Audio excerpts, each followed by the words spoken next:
and I expect to make 3 of these. Um, but he has a mask too, which have been showcased to like actually like diffuse poison and whatnot. Um, just look at the team ups. Also, I'm gonna make a video about that. Not the team ups, but about something else that got my nerves a bit ago. Why I just didn't make a video about it. But anyways, so like he could potentially like wear the mask and the siphon it. It also does apply to the laughing gas. So the next one, I think Deku probably will struggle with the most, right? Poison Ivy. Now you might like, what are you talking about? You said he might kill the Joker, right?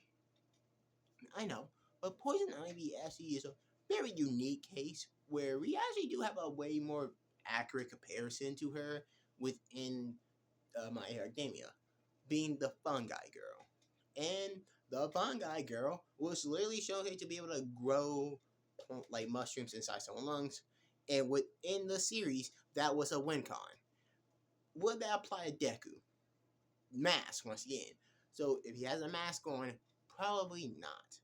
But if he does, then yeah. But they also point they note that sometimes her ability is able, like just the spores and like the pollen she produced to get people under microscope, is able to bypass people like Superman. But also importantly, Batman. Batman does have a filter in his mask in most edition, meaning that if he can get past that filter and still mind control Bruce, that means it's reasonable to say that she should be able to get past that filter too.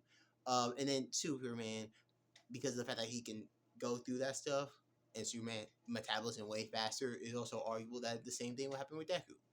Um, Now for that's like it for like the toxic people that I can think about that like would make Deku like a problem with Deku. I also like to point out that I mentioned that his mask may decipher the fear toxin, but it depends on the version. Because once again, just like how I mentioned, like if you go by the like more accurate version of Batman villains, Deku should be able to just one shot them. But you go by like how they like what they do sometimes in comic books, it's like it's ridiculous. I mentioned the mask, but Batman wants to have a filter and also Kryptonian.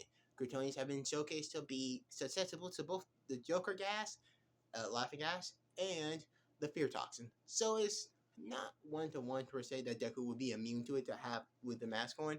They also point out that he has been knocked out before. I think it's hard to tell. I think he was knocked out by the late Night Eye, Midnight Power, but I'm not sure because we do see later Deku does get hit with toxin and then nothing happens.